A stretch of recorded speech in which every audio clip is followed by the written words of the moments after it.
Hello and welcome to District Debrief. I'm your host, Hannah Sessler. Thanks for tuning in. What a busy week it's been. We're all still reeling from last Sunday. I mean, that was crazy. I was laughing, I was crying. Oh, I'm supposed to be talking about the Super Bowl, not the episode of This Is Us. Go sports, I guess. Well, speaking of, we are shooting this week the episode of the Winter Olympics. We'll hear from people around campus, disgraced athletes, and more. Stay tuned.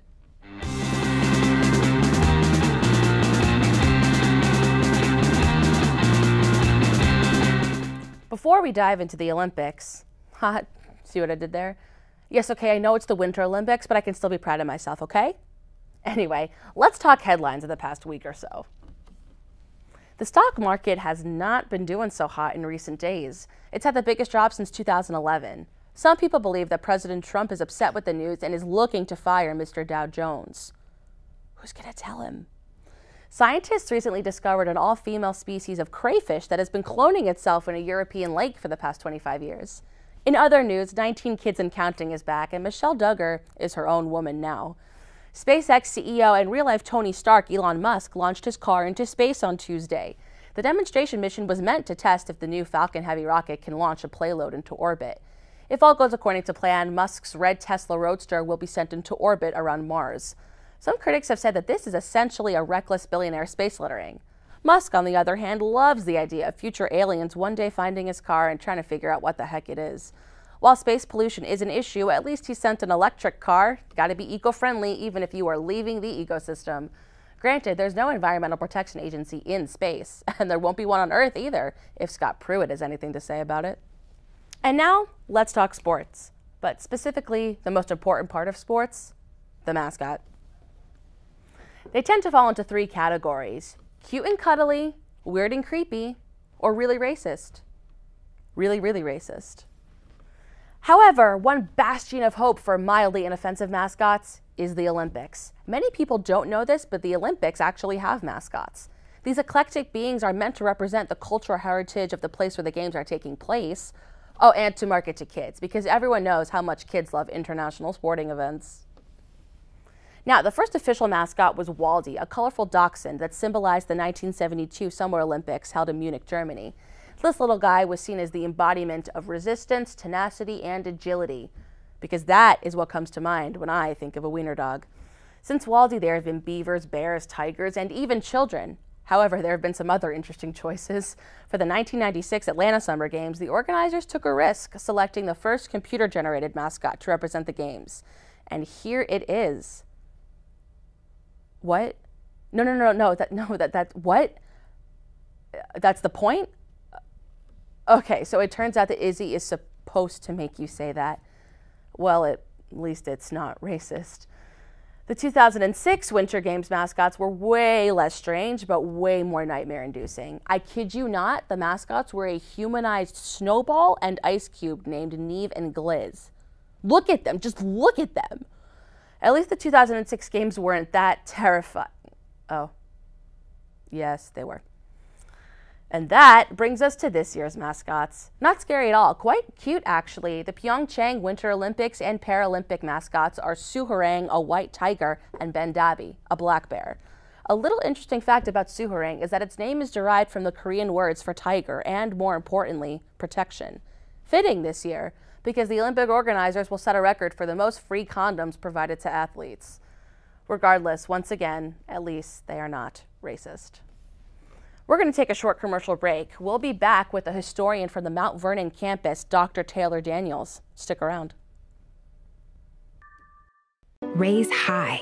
This isn't just our battle cry. It's our call, our challenge. Because when you are called to Washington, you are called to higher expectations, to a higher standard.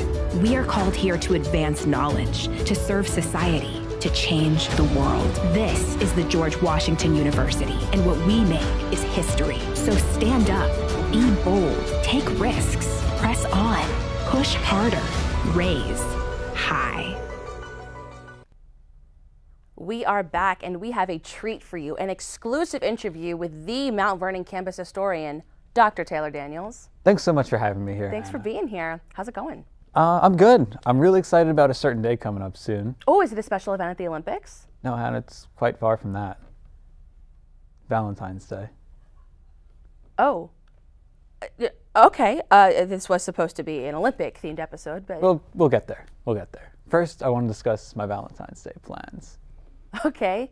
What are your Valentine's Day plans?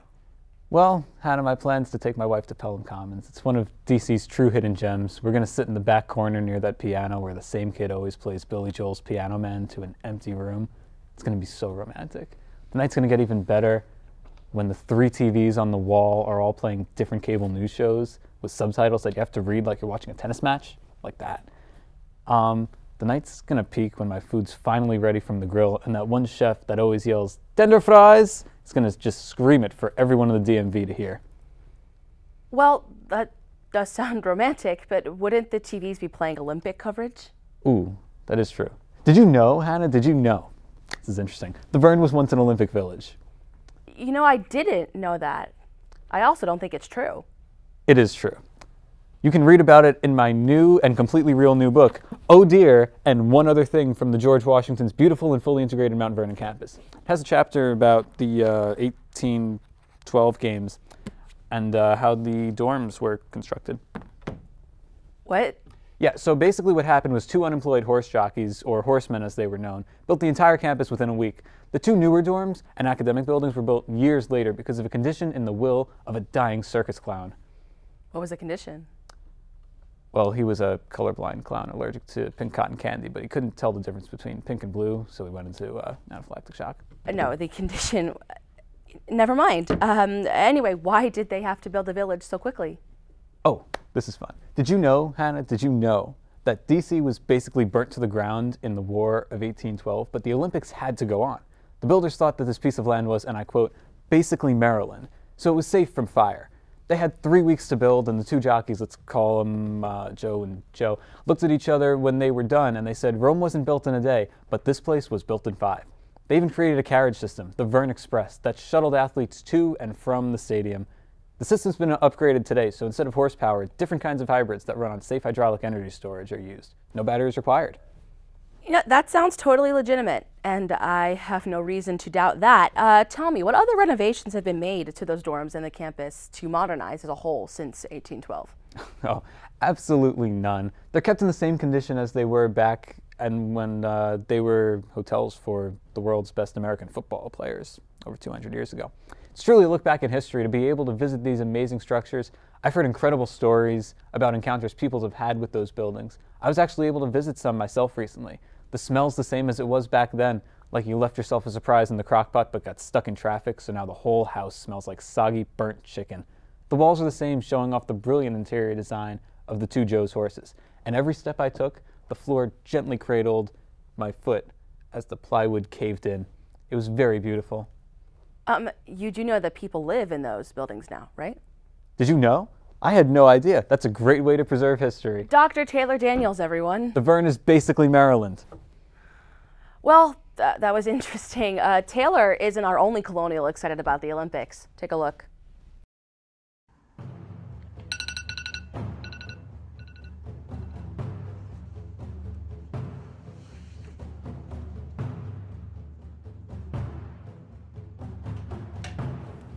My life so far has felt incomplete. Like I've been waiting for something and still am. As a child, my mother told me she wouldn't love me until I proved that the 9 months I stole from her was worth something. And so, I've trained every day of my life. Whether it's my diet, relationships, education, I have put everything on the line for this. Some say that I'm lonely. My answer? There is no we in winter. But there's an I, and if I need extra friends, there's a W, 2 N's, an E, and an R to keep me company. And all 5 of them will be cheering me on as I meet my destiny. And I'm ready, because it's finally here.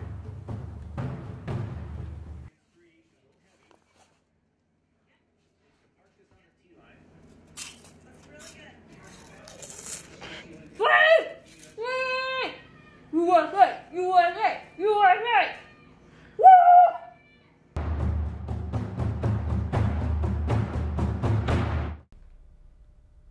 I I love the Olympics, but I wish I knew a little bit more about what was going on in this year's most competitive races.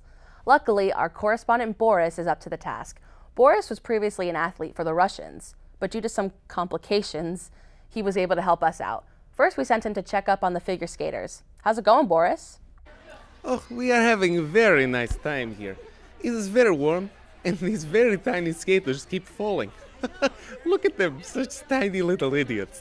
Wow, American athletes are so weak, like tiny fat little babies. So funny. In Russia, we skate naked with 40-pound sacks of flour on our shoulders to grow strength.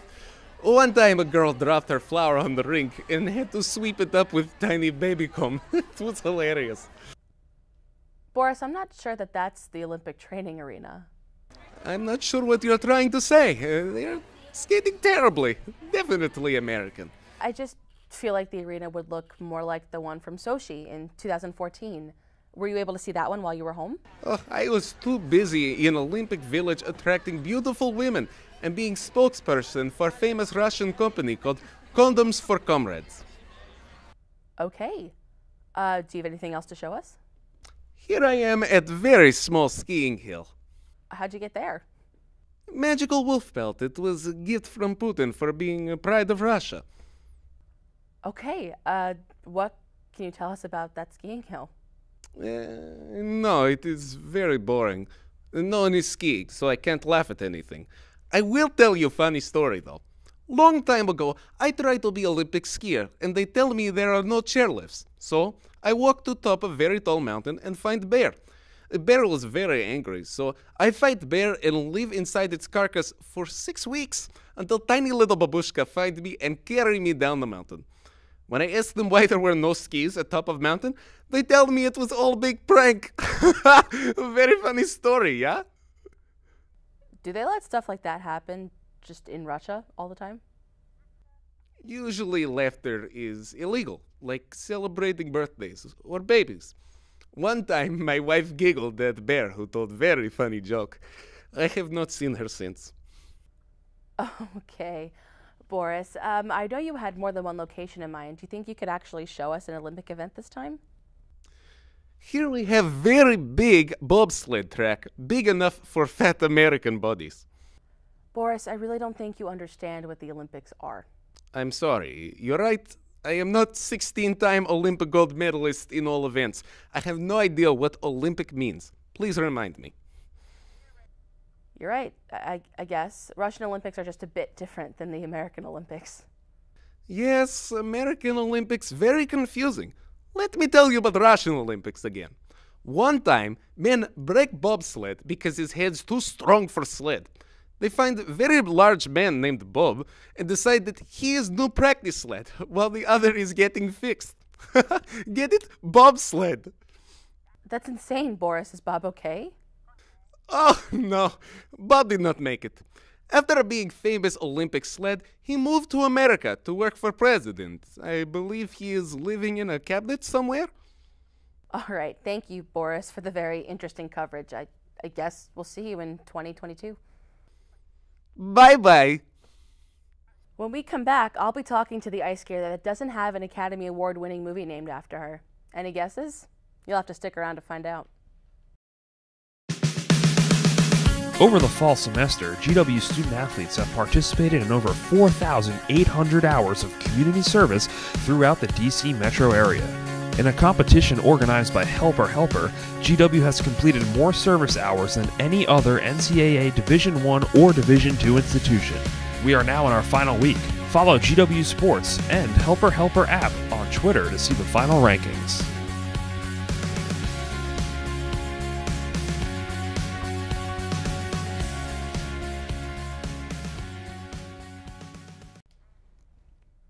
Welcome back. Now we are excited to have a special guest to talk about one of my favorite sporting events at the Winter Olympics, ice skating. Silver medalist Nancy Kerrigan is here to talk about what to expect on the rink in South Korea. Nancy, great to have you. Why? What, Nancy, are you okay? I'm sorry. I saw a camera, and it's just.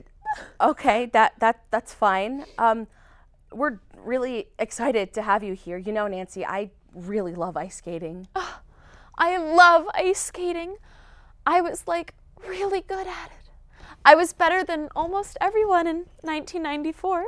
Wow, that's your medal that you're showing us. You must be really proud. This is an Olympic medal, and the Olympics are only held once every 4 years, while the Oscars are held every year, so mine is simply more impressive. Oh, okay, sure. So what should we be on the lookout for Team USA this year? I'll tell you what you should be looking out for. My movie, which is coming out straight to Lifetime to Xfinity on demand, I, Nancy. Wow, you know, that kind of sounds a lot like I, Tanya. I've got all my outfits already picked out for the Oscars. I will be wearing my signature fabric, white lace, and hopefully we make it to the cutoff to be considered for the Oscars. Fingers crossed. Yeah, I'm pretty sure the Oscar nominations are already out, Nancy. Well, you know what? It doesn't even matter. I have all the awards I need. I don't need to go to the SAG Awards or the Golden Globes or even the Academy Awards. Why do people even want those kind of awards? It's not like you can wear an Oscar around your neck. I take it you were not a fan of Tanya's success. I what? I've never heard of anything like that. Okay, why don't we get back to Team USA, figure skating, my favorite part of the Winter Olympics. I wasn't even in the movie. Margot Robbie as Tanya Harding? Is that some kind of sick joke? And you know what none of the critics are talking about, Hannah? None of them are talking about how I was recast. You were recast?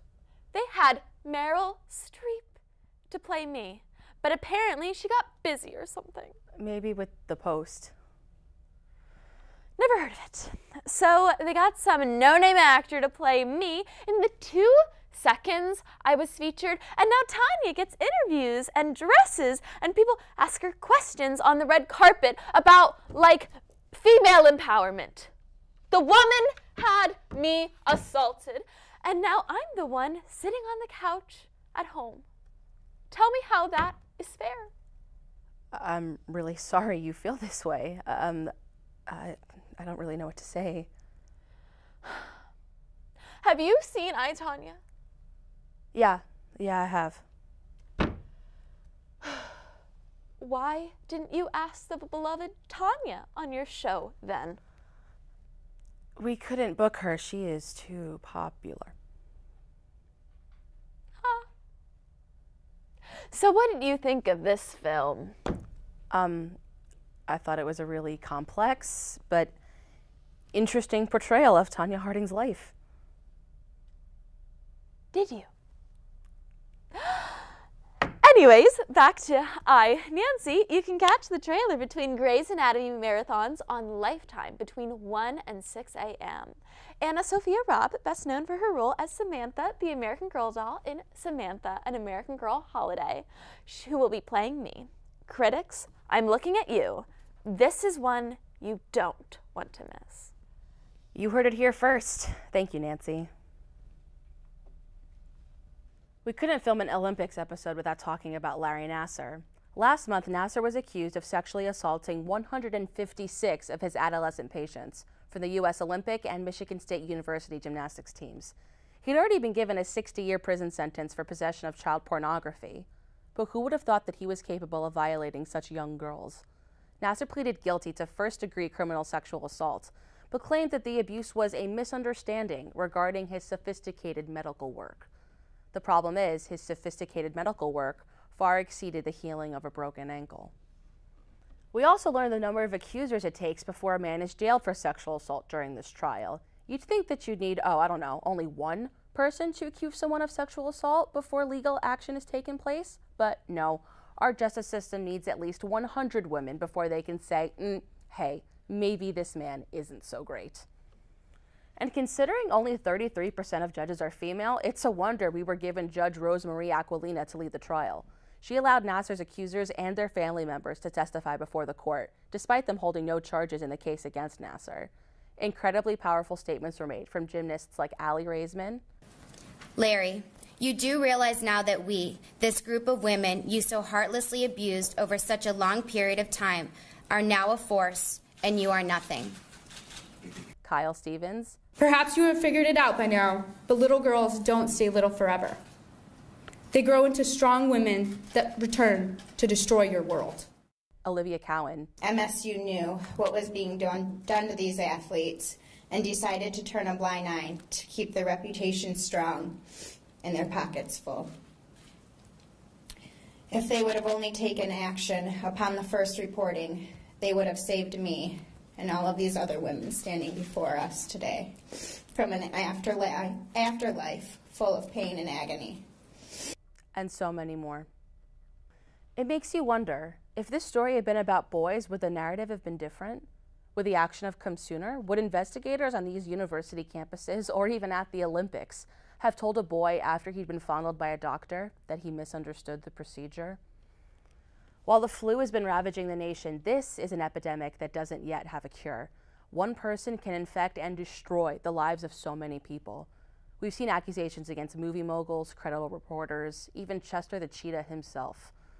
But this is the first time real and severe legal action has taken place. Judge Aquilina sentenced Nassar up to 175 years in prison, which is great because as the goblin that he is, he will live to suffer through all of those 175 years.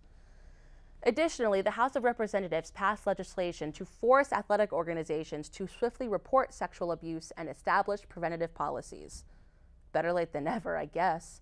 The bill passed 406-3, which is surprising because I didn't know that Roy Moore had won the election. But seriously, who are those 3 people that voted against preventing and reporting sexual abuse? I think it's safe to say Larry Nassar is really the first national abuser with no public support. But let's not pat ourselves on the back just yet, America. There's still work to be done. Larry Nassar may be facing jail time, but there's still plenty of perpetrators out there. Woody Allen basically married his own daughter, and he's still not the only one that has supporters. But we're incredibly proud of all those that have come forward, especially the Nassar survivors. And of course, Judge Aquilina, the avenger for the victims. Here's to hoping that she joins the X-Men and takes out Brett Ratner too. But we still have a long way to go. In all seriousness, Judge Aquilina deserves a gold medal in social justice. That's all we have for you tonight, folks. Thanks for tuning in, and check us out at www.gw-tv.com. For all of us here at District Debrief, I'm Hannah Sessler. Catch you on the flip side.